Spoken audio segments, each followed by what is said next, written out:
The Prism, The Riddle of Luigi Mangione. My Interactions with the Alleged CEO Assassin, by Gurwinder. December 22nd, 2024. After the suspected killer of United Healthcare CEO Brian Thompson was revealed to be Luigi Mangione, a bright young man from a well-to-do family, thousands of pundits rushed to tell us why he did it. I, however, held back, because unlike them, I'd actually met Luigi, and I knew all was not what it seemed. For days after the revelation, my phone buzzed incessantly from journalists asking me for comment.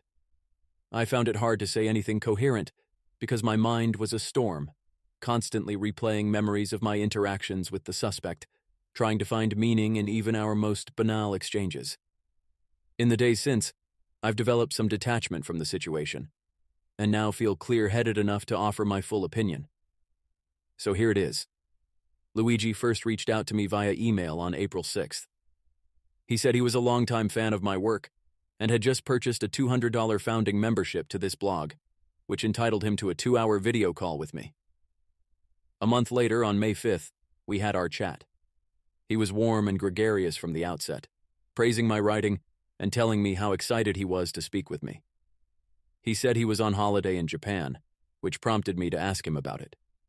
He replied that while he loved many aspects of Japanese culture, such as its sense of honor, he believed Japan was full of NPCs, people who don't think for themselves. He then told me a story he'd first mentioned in an email. One morning he saw a man having a seizure in the street, so he ran to the nearest police station for help.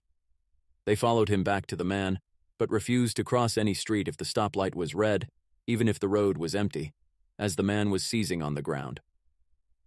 Luigi lamented what he called a lack of free will in Japan, by which he meant a lack of agency. I quickly realized that agency was a major concern of Luigi's. He said 3 articles of mine had particularly resonated with him: the intellectual obesity crisis, why you are probably an NPC, and why everything is becoming a game, all of which describe threats to human autonomy. Luigi went on to explain why he felt Japan was the future dystopia I'd warned about in some of my writings. He spoke of the hikikomori, Japanese men who lived their lives alone in their bedrooms, sedating themselves with video games, porn, and other shallow entertainments. For Luigi, such people had lost control over their lives, becoming mindless slaves to stimuli much like the cops who stopped at red lights even when it made no sense. But it wasn't just Japan. Luigi believed people everywhere were becoming NPCs, increasingly living their lives as a series of reflex reactions, rather than consciously choosing their behaviors. Japan was merely the canary in the coal mine. The West was following closely behind, driven by tech companies, intent on mesmerizing us into servile consumers. Luigi feared that once we'd surrendered our agency, we'd surrender everything else. Unlike most people who decry others as NPCs, Luigi showed enough awareness to identify that he, too, lived much of his life on autopilot, confessing that he sometimes wasted whole afternoons doom-scrolling social media. He said he wanted to regain some of the agency he felt he'd lost to online distractions, so we spent much of the chat discussing ways he could become more agentic. I told him about my favorite philosophy, Stoicism, and how it could teach him to ignore distractions and focus his mind on living more deliberately. Luigi listened intently and showed much curiosity, gently stopping me to ask me to explain terms he didn't know. I also suggested to Luigi that he should avoid automating the tasks he wanted to improve at, and should instead seek to make these tasks fun by turning them into games. This led us to discuss my essay about gamification, why everything is becoming a game. Luigi had much to say about this essay, not least because it involves the story of the Unabomber, Ted Kaczynski, who shared Luigi's belief that modern life is taking away people's agency. Kaczynski was a terrorist whose bombs killed and maimed innocent people, and I made it clear that, while I agreed with some of what he'd written in his manifesto, I found his actions abhorrent. Luigi agreed, saying something like, he deserved to be taken seriously, but he also deserved to be in jail. Besides Kaczynski, Luigi's intellectual tastes were relatively normal. Writers he spoke fondly of included Tim Urban, Sam Harris, Yuval Noah Harari, Jonathan Haidt, and Aldous Huxley. His political views were less conventional. When I asked him if he was voting in the presidential election, he scrunched his nose and said he wasn't crazy about Trump or Biden, but liked some of the things RFK Jr. was saying. I regard RFK Jr. as a crank who regularly pushes harmful pseudoscience, but I didn't mention it so as not to derail the conversation. Somehow, from there, we ended up talking about intergenerational trauma, and it was here that we had our only significant disagreement. Luigi implied that he believed trauma could be directly inherited, and that it accumulated in families, much like generational wealth. He claimed to have based this view partly on his own personal experiences. I can't elaborate. It sounded to me like he was describing a pseudoscientific misinterpretation of epigenetics, popularized by activist academics and books like The Body Keeps the Score. The idea that trauma is passed down epigenetically is not only unscientific, it's also unagentic. If you believe your trauma is hardwired into your DNA, you're prone to passively accept it rather than actively trying to overcome it. And so, in a bid to increase Luigi's agency, I pointed out, as politely as I could, why he was wrong.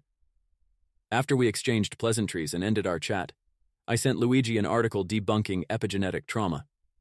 Luigi replied shortly after, thanking me for the article and explaining what it had taught him. He also told me he'd bought me a 6-month subscription to the app, Readwise Reader, because he knew my job required extensive research and believed the app would help. Now I have Asperger's, so I'm a poor judge of social cues. Further, I've liked every subscriber I've had a video call with, and I've had many, so I'm probably not very discerning in that regard. But to me, Luigi seemed like a particularly nice guy. It wasn't just that he'd bought me a subscription to an app that he thought might help me. It was also that he showed this same desire to help people he didn't know, frequently expressing concerns about humanity generally, and wishing to find ways to improve everyone's lives. He viewed most people as NPCs, who needed to be awakened, but he never came off as arrogant, regarding himself as equally zombie-like in many of his thoughts and behaviors. His view of society was somewhat pessimistic, but he tempered it with a sense of humor and a focus on finding solutions rather than merely complaining. And although he seemed to have some unscientific views, he was always open to other viewpoints and was willing to update his beliefs if corrected. We interacted on social media several times afterward, and each time he seemed as polite and thoughtful as he'd been in our chat. As the summer ended, I largely withdrew from social media to focus on my book, so I didn't notice Luigi had vanished. And then, a few months later, Brian Thompson was shot dead. Many people celebrated the murder, mocking the victim and lionizing the killer. Some were frustrated that health insurance cost so much, and some were outraged that they or a loved one had been denied medical claims. For this, they blamed Thompson, the CEO of the U.S.'s largest health insurance company. But while thousands reacted with laughter emojis to Thompson's murder, and with love heart emojis to his alleged murderer, I was sickened. Vigilantism is always wrong. If you celebrate someone gunning down a defenseless person in the street, then you advocate for a world in which this is an acceptable thing for anyone to do. You in fact advocate for a world in which a stranger can decide that you're also a bad person and gun you down in the street. In such a world, I promise you, your health insurance would cost much more. The murder would have been shocking even if I didn't know the murderer. But when Luigi was revealed as the suspect, everything became surreal. My mind raced back to our chat, searching for clues he could have done this. The only thing that stuck out was when Luigi briefly mentioned healthcare in the U.S. was expensive and said we Britons were lucky to have a socialized national health service. But even this statement, by itself, gave no indication Luigi was capable of what he was being accused of. When someone is found to have committed murder, friends and relatives will usually say things like, "I can't believe it. He seemed like such a nice guy." I instinctively said the same thing about Luigi. But as the shock faded and my wits returned, I ceased to be surprised. I've long known that people who are capable of great kindness also tend to be capable of great cruelty, because both extremes are often animated by the same crazed impulsivity. It's why many of the people celebrating the murder are those who self-identify as compassionate leftists. And it's why most of history's greatest evils were committed by people who thought they were doing good. Much more puzzling than the cruelty was the stupidity. Luigi had seemed intelligent, far too intelligent to do something so dumb. Sure, smart people are better able to rationalize stupid actions and beliefs, but Luigi's alleged rationalization, given in a 262-word manifesto, was nowhere near the intellectual standard I would have expected of him. The data blogger Cremio Riquet dismantles the manifesto line by line. But, to give an example, it claims the U.S. has the #1 most expensive healthcare system in the world, yet we rank roughly number 42 in life expectancy. Ignoring the fact that the U.S.'s healthcare costs are standard for its income level, and its life expectancy has little to do with health insurance and much more to do with Americans being disproportionately obese, violent, and drug-addicted. Further, the manifesto makes basic, factual errors, like confusing market cap with revenue. The writer even admits they don't know what they're talking about. Obviously, the problem is more complex, but I do not have space. And frankly, I do not pretend to be the most qualified person to lay out the full argument. Not only was the justification for the targeting of Brian Thompson stupid, but the targeting itself was stupid. While it's true that United Healthcare has the highest denial rate for medical claims, the CEO doesn't set the approval rate of a health insurance company's payouts. That's done by the actuaries, who themselves are constrained by various considerations, such as the need to keep costs low, including for policyholders. But even if Thompson did have carte blanche to set his company's approval rates, it wouldn't have made a big difference. Health insurance companies don't get rich by denying payouts for claims. As the economics blogger Noah Smith points out, United Healthcare's net profit margin is just 6.11%, which is only about half of the average profit margin of companies in the S&P 500.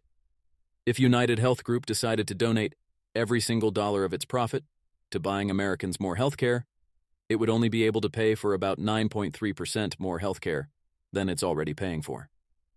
According to the Harvard economist David Cutler, who has written extensively about the U.S. healthcare system, the main reason healthcare costs in the U.S. are high is because of administrative inefficiencies. Insurance companies and organizations that deal with them, such as hospitals, have become bureaucratically bloated to administrate a wildly unstandardized healthcare system, and this bloat now accounts for 1/3 of the delta between U.S. healthcare costs and those of other high-income countries. The ultimate point here is that Brian Thompson was not the problem. He was a normal, flawed guy trying to keep costs low both for his company and his policyholders, while keeping his fiduciary duty to shareholders, whose investment his company depended on. He was a tiny cog in a vast and unfair system that's controlled by no single person, but by the cumulative actions of millions of people operating in their own immediate interests. Ted Kaczynski called such decentralized problems self-propagating systems, recognizing that they weren't the result of human coordination, but rather a lack of it. If Kaczynski's bombs and book-length manifesto couldn't destroy such a system, then Luigi's alleged 3D printed pistol and shoddy 262-word manifesto certainly won't. You can't kill your way out of a problem that's ultimately no one's fault. Still, people allocate agency strategically to assign praise to allies and blame to enemies.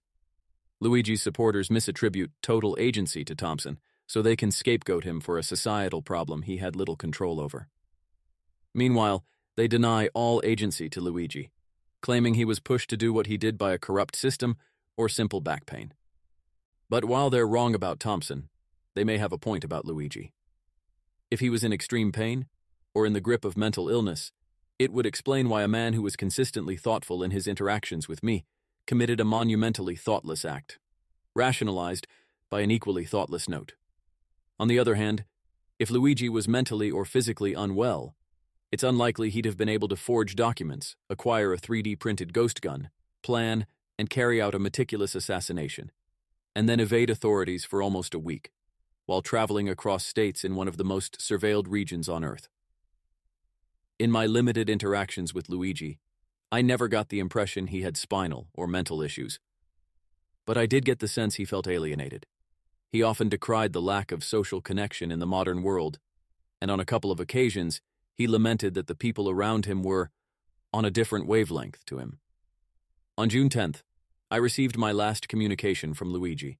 It was a seemingly innocent request. He wanted me to help him curate his social media feed. I'd already given him tips on how to do that, so the question struck me as odd. I directed him to a relevant article I'd written and offered to answer any questions he had about it. I never heard from him again. In retrospect, I wonder if his request was an awkward cry for help, as a New York Times journalist told me it was his last known online communication. It's hard not to wonder if, had I answered his call, things might have turned out differently. I don't know if Luigi ever found the agency he came to me looking for. If he didn't, I hope he gets the help he needs. But if he did find his agency, well, the price of agency is culpability.